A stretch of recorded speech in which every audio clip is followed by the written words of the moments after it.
Alright, hey, so, Creative Assembly released a new blog on Total War Warhammer 3 updates for the future. I have barely read into it. I looked into it just a second to see if there's going to be anything worth talking about, and I looked just far enough to see that they're talking about major mechanical changes to the dwarfs. So, yeah, there's stuff to talk about here. Now, there's a lot of paragraphs here, and I have to assume that a lot of this is the same usual kind of speak you would expect from public relations from a corporation. It's going to be a lot of just simply like, hey, thank you to the fans, we love you, yada, yada, yada, you get the idea. So, yeah, looking over it, just trying to speed read, which inevitably speed reading means that we miss out on some details, but I'll try not to. But okay, yeah, they're discussing the past experience of working on Warhammer 1 and 2, and how they'd go back and update the older races to make the content fit the later standards better, but how that creates problems because it means that the game is constantly always evolving, and what used to be advanced is now rather primitive. And I have certainly noticed that. Norska, by the standards of Warhammer 1, was a very advanced, very deep, very interesting race. By the standards of Warhammer 3, Norska's kind of basic and kind of bad. And that's just one example. Off the top of my head, also, Tomb Kings for Warhammer 2. The Tomb Kings at launch were considered a very quality race, campaign mechanics wise, and now they're considered to be kind of subpar. At the time, it was crazy that they just, that the game was built for them around the idea of not having to pay upkeep. And so much of their game was built around the research tree, which slowed down with every tech you researched and sped up for every province capital you owned. So the Tomb King gameplay was quite a bit different in those ways. And by now, the fact that the Tomb Kings have all that is nice, but they don't have an extra little button they can press to make themselves stronger. And most races nowadays tend to have that. So, it's something I've thought about before. And I don't think the Tomb Kings are in need of much of an update. I don't think the Tomb Kings need much at all, but I don't know, that's maybe an unpopular position. Norska, comparatively, though, could probably benefit from a little bit. Vampire counts need a lot. They need a lot. Alright, anyways. So, yes, telling people go back and watch the video discussing the next DLC. Saying that the next update is going to be not DLC level additions and changes, but centered around what the players are asking for. Not the number one thing on your wish list, but number 2 or number 3. Yeah, okay, so here we go. Here's the actual meat here. A new feature for the dwarfs, the deeps. A rework of the Chaos Cult feature. A new small global feature, unusual locations, and an update to Cathay's Ivory Road. Okay, so looking at those 4, dwarfs, the deeps, I did think it was a bit odd we didn't get much more of a in-depth underway mechanic with the new update, but I have not played the new update. I've played a little bit of the new Empire and the new Nurgle, but I have not played the dwarfs since their big update. From what I saw in the blogs, it looked like it was more or less just the ability to teleport your armies in exchange for having completed grudges, which is well enough. But it was a little bit odd. It kind of seemed like there was potential there for, what if they had some kind of Skaven under Empire mechanic, but instead of building under other people's settlements, the dwarfs instead built under their own, which there is already a currently existing mod for that, which is quite neat in a lot of ways, though it also makes the dwarfs a bit overpowered. But, it's not the end of the world. Chaos Cult rework makes a lot of sense. As it is now, it's kind of an odd... It's one of those mechanics that's built on RNG rather than the player's actual actions. And it's one of those things that's rather noticeable. I believe it had been... Was it not being said for a little bit that Warhammer 3 was developed by the same core team that developed Warhammer 1, while Warhammer 2 was developed by a different team? I think that's been said before, and it could be wrong. Insider information and leaks usually are. But if that is the case, that is observable in that Warhammer 3 at launch, the base game, had a lot of RNG mechanics. For those who don't know what RNG stands for, random number game. Gambling, more or less. The Chaos Cult feature, if memory serves, it may be a bit deeper than this, but I doubt it, is simply if there is corruption, if there is high chaos corruption in a province, and one of the players is playing as a Chaos God faction for that same corruption, then every turn there's a % chance that a cult develops there similar to a Skaven Under Empire. But it's very inconsistent, and it gets really weird, because you'll be playing as Tamarkon, way up in the Chaos Wastes, and because Kugath is causing crazy Nurgle corruption down in the Dragon Isles, you're abruptly getting cults in the Dragon Isles. Even though you didn't work for it, you're getting rewarded for what other in-game AI factions are doing. That's kind of odd. And further, if you try to deliberately create cults, it is a pain in the ass to try and deliberately force up the corruption in a foreign province. Generally speaking, the AI is going to either be able to counter it, or it's just going to develop a little bit too slowly, or it's just too imprecise and vague of a mechanic. Because oftentimes the corruption built by your heroes is practically nothing. So many times the cult mechanic actually didn't boil down to infiltrating the other factions like it's supposed to in the Warhammer Fantasy lore. And usually the cult mechanic boiled down to the player gets rewarded for other factions of their same chaos monogod race occupying more land. So it was really weird, and I'm glad to see that they're changing it. Unusual locations, I don't know what that means. I hope it means that they aren't replacing the OVN Lost World mod that I was working on. That'd be cool, but at the same time, Crave Assembly's gonna do what they're gonna do. To be honest, I've got mods that I'm more worried about than Crave Assembly trying to replace. And Cathay's Ivory Road is definitely an oddball mechanic. It's already odd in game that it was odd at launch. There was a mechanic that tended to boil down to just printing money. And it was odd you only got one caravan. It kind of seemed strange. So, focusing it more on the Chaos Dwarfs way, where maybe they'll make it where you can get some caravans for rewards other than money. Because that is part of what's neat about Chaos Dwarf caravans, is that you can get money from the caravans, but you can also get labor or minerals or weapons, all of which are good. And Cathay, it's just simply you choose which location is going to bring you the most money. And if you can help it, try and path the caravan around threats. But once you get to the mid to late game as Cathay, you can't really path around threats, because odds are Grimgor by that point will have eaten the entirety of the Darklands and Mountains of Morn, and you're not going to be able to path around him. If you're Zhao Ming, then you go over and you beat on Grimgor until he's out of the way, at which point you'll own the Mountains of Morn and Darklands. And at that point, the caravan becomes irrelevant. The caravan mechanic becomes irrelevant because you're already printing money from all your regular settlements. So yeah, there's a lot of potential for change there. I guess we'll go ahead and read on. And pink icons are placeholders. Good to know. Okay. Dwarfs just had an update. That is correct. So, fair amount of dwarf feedback. The playstyle was... Some consider their overall playstyle to be fairly aggressive and focus on an expansionist or wide playstyle. Not too surprising, given this is Total War after all, but it is a fair point to say that the fantasy of dwarfs is more defensive and tall. Yeah, I think there's a fundamental contrast there. I think there's a lot of people who want the game, myself included, I want, generally speaking, the races to play a bit more lorefully and immersively, though Skyrim modding has annihilated that word, made it meaningless. But flavorfully, playing like there's a story to it. And Creative Assembly's philosophy is generally to try and encourage aggressive, constant aggression gameplay, because that's more exciting. Which got really screwed with the dwarfs. And I'm fine with the Age of Reckoning mechanic as it exists now. I think that the Grudge and Age of Reckoning mechanics as they exist now... No, actually, I'm not fine with Age of Reckoning.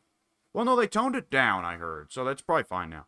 I'm fine with the Grudge mechanic as they exist now. It's much better than the Grudge mechanic as it used to be. But I do agree that making the dwarfs one of the most aggressive and expansionistic races in the game doesn't fit the lore. They should be going out and getting revenge, but at the end of the day, for the dwarfs actually settling their own lands, it tends to be pretty intensely focused on having their holds, which they then make super, well-developed and wealthy. Anyways, yeah, the deeps are there to encourage the player to play taller, invest more in fewer settlements, Make what you do have tougher to take. And the feature is optional. Okay, playstyle dependent. And should round off one of the last rough edges of the dwarfs. So more or less explicitly saying this is it for dwarf development. With this update, the dwarfs are done. They might get a few balance patches, but this is it for dwarf content updates. And that's fair enough, because the dwarfs have already got more than they did on the tabletop. And with the addition of another new mechanic, the dwarfs will now be one of the most mechanically deep and deepest variety?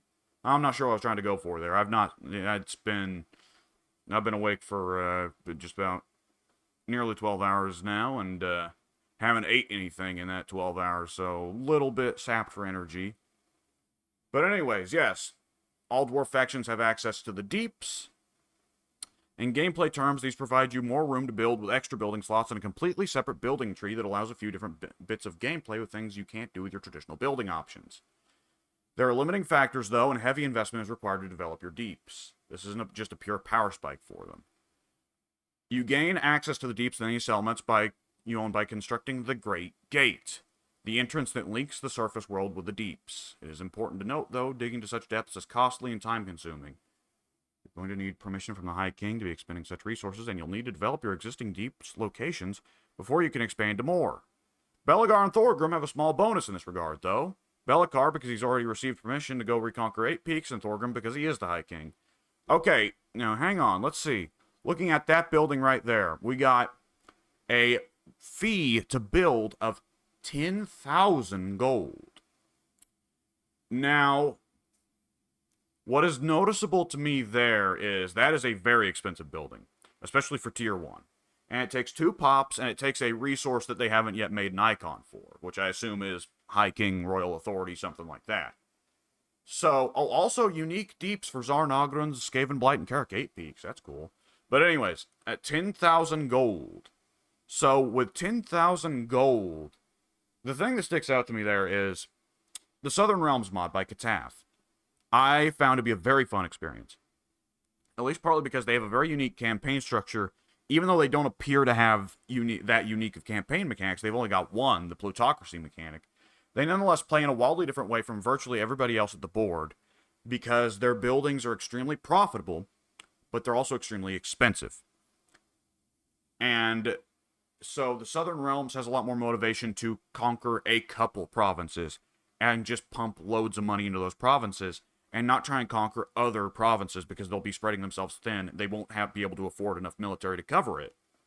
So the Southern Realms campaign is really fun in Kataf Southern Realms because you just have your starting province. You may take one more, but for the first, 100 turns of your campaign, you're going to be running around sacking settlements, razing settlements, or occupying settlements only to sell them off to allies that you want to make money off of and generate diplomatic favor with. And I'm interested to see Kriv Assembly go down this direction of making the price mechanic for buildings more than just a number that the player happens to see. And I'm interested in the idea of taller, stronger cities. I've been playing around with the idea of trying a campaign recently. I've not yet dug into it, but I've been playing around with the idea of playing a campaign where I use one of the minor settlement, tripping over my words here, minor settlement slot increasers. And I've been curious about how much that impacts the gameplay, because obviously it's a buff to everyone that can hold land. And so that's one downside, is that it's going to also subsequently be somewhat of a downgrade to the Warriors of Chaos, the Wood Elves, the Beastmen, the races for whom there pretty well are no minor settlements. But nonetheless, well, I guess there are mods to fix that, aren't there? Because there are mods that increase the building slots for the Herd Stones, the Wood Elf Outposts, and the Chaos Warrior Shrines. I'm really tripping over my words here. I'm sorry about that. But I'm just going to keep it. Alright, anyways. Yeah, I've been curious about taller settlements. So this is definitely an interesting direction to me. And below you can see the building tree of the deeps. Won't go through every building, but a couple of cool ones. And the building slots appear blocked, because they are. So you need to break open the tunnels. Okay, interesting. I wonder if every time you bust out a new tunnel, is there a chance that it spawns a small Skaven or Greenskin army to fight? That would be cool. I think that one thing that Creative Assembly has not looked into that really would be cool is the addition of more small, minor encounters with minor, just made on the spot AI armies for a little bit of cash, similar to what the Wood Elves have. And the Dwarfs already have that in some form, don't they? No, I'm thinking of the Underway mod again. Yeah, the Underway mod as it exists already does make it part of the mechanic, is that the Dwarfs have the random encounter system that the Wood Elves do. And I really like it. So seeing that thrown in here would be really badass. And, okay, interesting. So this building tree is already, I've only just now looked at it. Excuse me. And I've just noticed that there are building trees that expand outwards with mutually exclusive choices. Fascinating. Will they let modders take a swing at this? Because this, I think that part of what Total War Warhammer could really improve on is more interesting building trees. And it's a big part of why I stay away from playing the Empire most of the time, is that I find the Empire's building tree really boring. But memory serves, they improved it a lot with with the Thrones of Decay update. And I think that when you look at, let's say, like Total War 3 Kingdoms, a big part of why I love Total War 3 Kingdoms is because it has a very interesting building tree. And there are a couple buildings that are crap, but really most of the buildings feel pretty viable. And so it feels like there's serious questions about how you want to structure your economy. Whereas Total War Warhammer tends to fall into the pit of just build the money building, build one recruitment building, you know, have a recruitment province where you build one of every recruitment building and never build a recruitment building again. And other than that, just make money buildings and anti-corruption buildings if you need them. But, and you know, eventually you'll get to the point where it's like start building the building that increases your Lord Recruit rank. If you're playing as Bretonia, start throwing around the smithies a lot because those buffs get pretty crazy. But other than that, it tends to just be build the money building. And I find that pretty boring. And I enjoy the races more that have to work a bit more in depth to get their money. So I like this. I like this a lot. Now let's see. Let's look at the buildings here. Blocked tunnels can be removed manually. This blocker will be demolished upon sufficiently upgrading the entrance hall building. Only in the mountain climate, though. Interesting. Okay, I was curious about that because I was thinking it's blocked tunnels, which implies that you're not digging new tunnels, but rather that the tunnels are filled with, you know, they've collapsed. Which makes sense if you're, you know, building the deeps under Carrick 8 Peaks or the Black Crag, where it's, yeah, the dwarfs used to have tunnels down there, but they presumably collapsed due to lack of care by the Night Goblins when they took over. But, so it's, okay, so it's, as long as you're in the mountain climate, then upgrading the main building will automatically clear the tunnels for you. Otherwise, you need to get the technology construction guilds to do it. Interesting.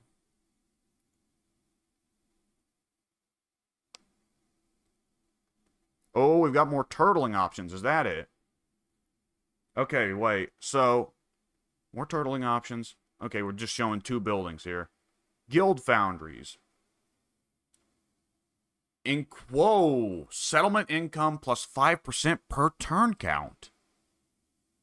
I'm seeing a lot of tools here that the modders are going to go nuts with. Minus 5% per settlement owned. So the dwarfs really want their stuff to get old, which makes sense for the dwarfs. Plus 10% research rate, that's pretty crazy for the dwarfs. Minus 20% recruitment cost, 20 oath gold per turn is pretty crazy. 5,000 gold. Okay, so that's really giving the dwarfs the option to build tall. Fascinating. So it's a buff to the entire settlement. So if Belagar just drops everything and goes straight for Carrick 8 Peaks and he manages to take it, then it's totally viable for Belagar to ignore conquering anywhere else.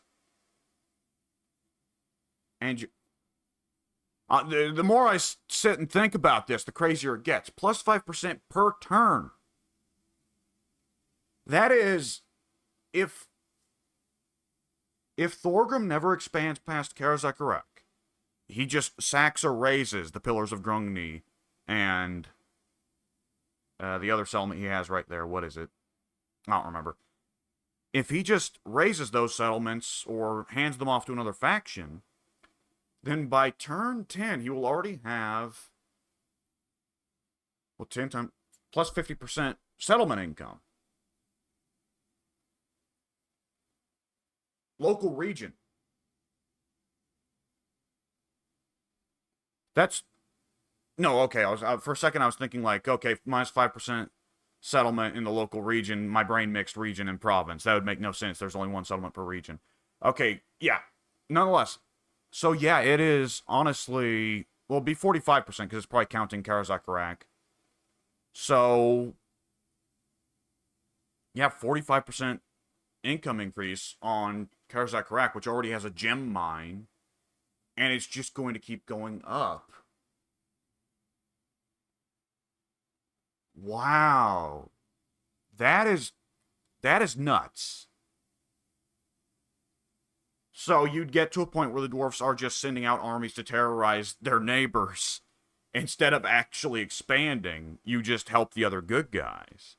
And it's almost similar to like the if anyone's played with the Grudgebringers mod. The Grudgebringer mod is more or less that. You don't own cities when you play the Grudgebringers mod, and you only get one army that's a horde. You don't get anything else. But nonetheless, you make a lot of money by going around and just taking settlements and handing them over to the good guy factions. So Empire, Dwarfs, Elves, you get the idea. So you could have a very similar campaign to that, where Thorgrim only really invests in Karazak, but otherwise just runs around the world righting wrongs. Fascinating. This has the potential to be seriously OP, though I am noting, where, I mean, if Thorgrim still only expands just into the Pillars of, like, plus 5% per turn is going to outpace minus 5% per settlement owned, and pretty rapidly. Especially if you are in the early games early days playing a bit slow. I tend to play a bit slower in the early turns, especially because it can just be more helpful to not spread yourself particularly thin in the early game. Depending on who your early foes are, because, like, Tyrion, over in Ulthuan, he can just go nuts and eat all of Ulthuan. And it doesn't matter to him, because Ulthuan's not that bad of a place to start. But, World's Edge Mountains, the Badlands, that's pretty rough territory right there. Thorgrim can benefit from a more conservative strategy early on. So if he has united the Silver Road province by turn 10, then it'll be minus 15%. This might be the rest of the video, y'all. It's going to be plus 30% settlement income. That's still a number you would kill for to get from a building. Wow, okay, hang on. Now let's see the other one. Seal the hold. If under great threat or annoyed sufficiently by the surface, well, I'm not going to read the flavor text. Immune to siege attrition. Really? So it's just wait until, the surrender point. Plus 500 defensive supplies, minus 100% enemy or hero action success chance, plus 50 ammunition during siege defense battles, minus 100 growth, minus 5 Diplo with all factions, minus 10 Diplo with dwarfs. And if you have 5 or fewer settlements, an additional 500 defensive supplies, another plus 50% ammo, and plus 10 leadership. And a garrison of 2 Ironbreakers. Okay, that's the killer. Because plus ammo during sieges, I don't really end up using it that much. I run out of ammo more as a siege attacker than siege defender. And defensive supplies are nice for throwing up extra towers. But plus 10 leadership when under siege is pretty nuts. No siege attrition is pretty nuts. And 2 Ironbreakers in the garrison is insane. Interesting. Okay, Chaos Cult rework, let's see. So, looking to add and update wherever possible. So, applies to all 4 Chaos Gods, that's what I would expect. Though, how's it going to apply to the Trickster? Trickster's the name of the faction. The Changeling. I would assume that it doesn't apply to the Changeling, because the Changeling doesn't really interact with the cult mechanic that Kairos does. But, nonetheless, yeah, cults never really hit the mark. And the cornerstones of the issue. Availability, yep, it's not a very available mechanic. Interactivity, there is usually just one good building to build. And usefulness. Yeah, they're not super useful either. They just add a little bit to whatever special resource you build up. So, high corruption to spawn a cult was too difficult to achieve, and it was harder to specifically target locations. Doing away with the corruption trigger of cults, and instead it's a cultist.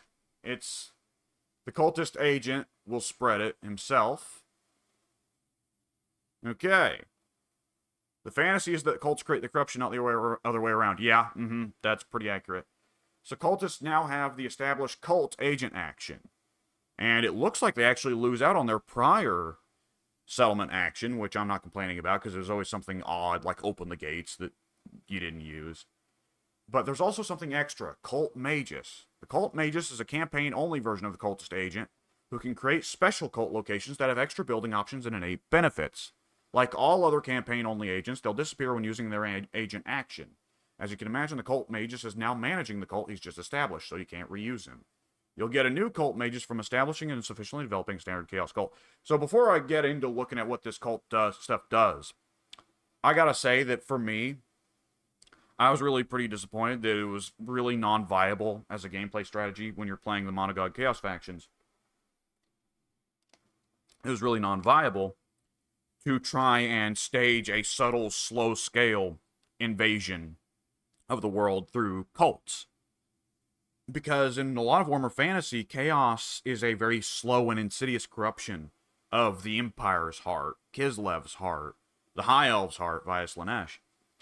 And it was really disappointing how that just wasn't viable. It would take forever and you'd get nothing done. You wouldn't make any money. You wouldn't achieve any of your goals. I'm really hoping that there's more of a possibility here of that happening. Okay, let's see. The design for the interactivity clearly erred on the side of passiveness at release. Spawning them was largely out of your hands, and once established, not much could dislodge them. Yeah, that's accurate. Flipped that on its head to make them more interactive both when using them and when they're used against you. So, discoverability feature has been taken from the Skaven Undercities. Good choice. Good change. Building more makes you more discoverable. Certain buildings make you more or less discoverable, some revealing you instantly and others simply destroying the cult. Region owner can discover cults in the usual ways with agents and buildings, and can remove it in the usual way with money. The usefulness of existing cults was hit or miss. Certain building options were great, others less so. Cults now have more than doubled their building choices, come with 2 slots instead of 1, or 3 in the case of a cult established by mages. Interesting. Buildings are broken down into 4 categories. Machinations of a cult focus more on ongoing benefit from the cult's presence, corruption, rituals, and finally, the Cult Magus' unique building options, which come with a ritual that is stronger than the others, and the Cult Magus chambers, which can help hide your cult.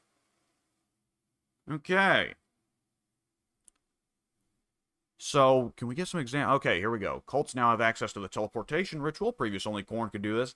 Yeah, the other 3 monogod races had equivalents, but they were both kind of... Nurgle's in particular was pretty bad. It was just spawn a plague, and you weren't really doing that. You didn't know what the plague was going to do anyways. It was just random, I think. It actually might not have been random. I never used the building because it seemed like garbage to me. It was so rare to get cults to begin with. Why would I burn down my own cult just to start a plague that I don't know what it does? And what was it? Because Khorne, you could sacrifice the cult to move your faction leader, so it's just Scarbrand. Tzeentch? Well, Slaanesh could spawn a devotee army, that's right. Tzeentch, I don't remember how Tzeentch could do it. Anyways, 36 buildings across the cults, but Tzeentch focuses on tricks and grimoires, Khorne on war, killing, and skulls, Slaanesh on seduction, and Nurgle on plagues. So let's see. So everybody now has the Khorne-style faction leader in exchange for teleport in exchange for destroying the cult. Now that it's easier to get cults, that's actually going to be a pretty good building, come to think of it. Because you could totally just drop Scarbrand right in the middle of the Empire, and he'd just do a lot of damage. That would allow you to get armies behind enemy lines. Interesting, interesting. One cult at a time, because your faction leader can't be everywhere at once. As funny as that would be. A Tzeentch cult that loses out on grimoires in exchange... Oh, massive discoverability. Oh! But in exchange, massively reduces the cost of changing of the ways. Interesting. That's a big Tzeentch buff. For Kairos, I assume that the Changeling doesn't get access to this, though Lord knows the Changeling is overpowered enough already. So I guess you probably want to put that in. Yeah, you probably want to put that in Occult Magus, and then put the other 2 buildings in the Occult Magus spot as being hiding discoverability. Minus 20 Grimoires per turn is a lot, but as long as you're just using Changing of the Ways every turn, then that would cover for it. That would be more of a question of cooldown. Khorne's Ritual of Blood. Instantly replenish all units faction-wide. War will be declared on a random faction. Well, that's weird. I appreciate how corny that is, but corny, as in the blood god, not calling it a silly joke, but that's weird. That's definitely more of a use in the late game, because in the early game, you're going to just have one army that odds are you're taking pretty delicate care of their replenishment. For Slaanesh, Ritual of Excess. Settlement owner instantly gains plus 200 seductive influence upon completion, and you instantly get 5,000 gold, but the cult is destroyed. Okay, so those are the big rituals. We don't get to see Nurkles. But I'm more interested in the meat and potatoes. What are the solid buildings for a cult you're keeping around? Then again, I suppose Chaos shouldn't be too consistent and, like that. Unusual locations. Last feature is something small, something a bit different, and unlike what we've done elsewhere in the game. It's also the section you're at least going to want spoilers for, as you can discover the content yourself throughout the campaign. So, world-building content, rich lore. With the addition of this, some now various unique and perhaps strange locations that can appear at your settlement. Some will be cults, some various orders. Are these random?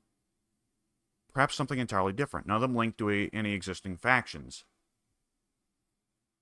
Well, are they saying, like in Lustria, there's a chance you could get an Amazon village pop up, and that's a unique building, they'll give you unique benefits? None of them linked to any existing factions. That implies that it's going to be stuff from, like, the Amazons or the Halflings. Or Albion. Situate themselves at your settlement as a building at various points throughout your campaign, and all come with effects and, in many cases, trade-offs, events, traits, items, or otherwise. Something akin to landmarks, but bringing more interactivity, uniqueness, and flavor to your campaigns. Certain instances of these unusual locations will only appear in certain places. Others can appear in many places, and you'll be able to remove them if you want, much like you can other unwanted visitors. There are 20 in total so far. Mods will add more. And I'd like to add more going forward, as this batch is mostly focused on the old world and the races therein. I'll leave you 2 simpler examples, just so you have a rough idea of what to expect. And the first is okay, so these... Okay, hang on, I'm still mixed up. Are these random? Okay. From a gameplay perspective, I want to make the world a bit more alive. Can appear at your settlements. Can appear at your... Some will be cults, some various orders, perhaps something entirely different. What makes them appear? Are they, like, tied to specific locations?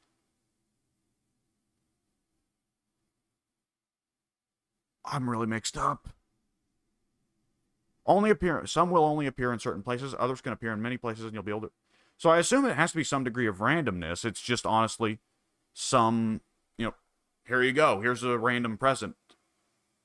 Is there a way to force them to spawn? Huh. Okay, whatever. In the first example, Grave of a Grail Knight, well kept and providing some relief of corruption in the nearby area. Those who visit the site to pay their respects may gain a unique trait. The second is a decision as one involved in the politics of the Empire. Cult offers unique benefits if you're willing to manage its corrupting influence. Okay, so is this... So I assume this is not necessarily tied to Bretonnia, but like you could get as the Empire or Kislev this Grail Knight grave. And what it does is it provides control, reduces corruption. As long as the control is high, it makes characters in the region gain a trait associated with the location. Interesting. And also gives you a garrison of a Grail Relic and Grail Knights. That would be really interesting if those are spots in Bretonnia that will just stick around even if it's conquered by someone other than Bretonnia. And presumably it would still be, the greenskins couldn't build this. But it'd be interesting if, like, the Empire or even the Vampire Counts could conquer parts of Bretonnia and get this building and get Grail Knights and Grail Relics in their garrison. And let's see, the other building, Grand Illuminaire's Residence. Plus 10% chance per turn of increasing the fealty of a random elector count. Plus 10 prestige per turn. That's actually pretty good if memory serves. But increased Chaos Undivided corruption. And when the Chaos Undivided corruption is really high, it simmers down somewhat and you get increased prestige. And it's in Altdorf. I have to assume that's just a random one. It's in a singular building slot, though. So are they like... does every settlement in the on the map have a unusual landmark? Wait, okay, let's go back. What are these called? Unusual location. Is there one unusual location slot in every settlement? So that'd be a really interesting choice. I mean, for this building in particular, it's a choice of how much untainted can you maintain to keep the corruption down in exchange for the benefits. That is fascinating. How many of these are tied to unique playable factions? Because obviously only the Empire could get this building. Modders are going to go nuts with this. This is a lot. I'm seeing a lot of assets for modders to just go nuts. And a few more icons. Let's see. We've got a Skaven Under Empire, presumably in Altdorf. Curious, I would assume that's not exclusive to the Skaven, though. Would it be like where you could, would it be like an unusual building location that makes it where you could make deals with like a Skaven Mafia running in the sewers? Increase Skaven corruption in exchange for more money or something? We've got Tylean Docks, though. Is that just exclusive to build when someone else conquers a location in Tylea? Or is it any port has a chance to get the opportunity to, like, import Tylean mercenaries and, like, it reduces recruitment cost and upkeep? Okay, so this is stuff where, like, if you want to do crazy lore stuff, like having, as the Empire, more or less being willing to accept a minor chaos cult in your area in exchange for more power, this is fascinating. This is fascinating. This is really good world-building flavor stuff, which is my favorite kind of stuff. So, yeah, this is pretty fucking sweet. Pardon my tongue. I got so excited there I didn't even think about the fact that I try to avoid dropping too severe of curse words on this channel, but there you go.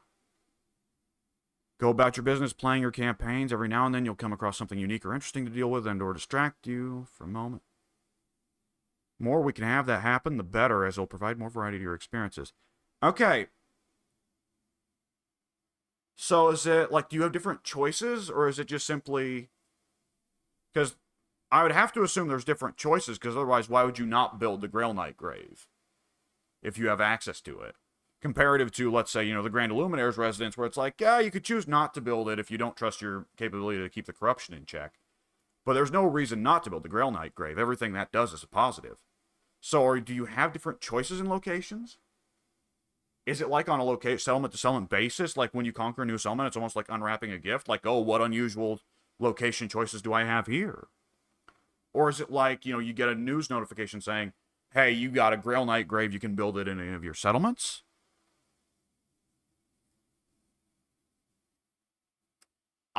This has left me with more questions than answers. And I'm very happy with these questions.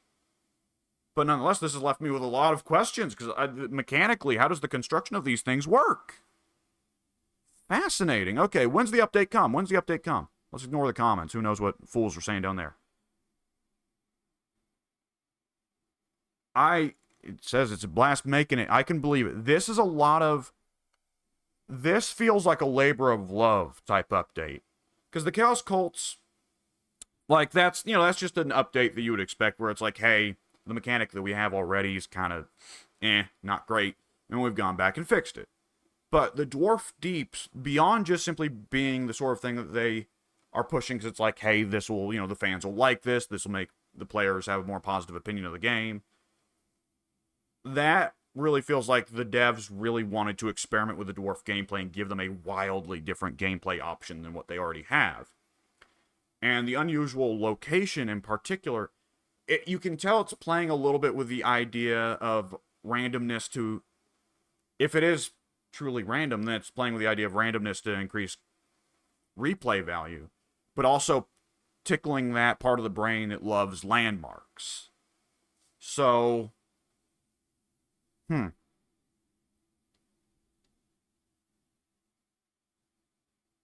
And saying they have a feedback team that tries to gather feedback.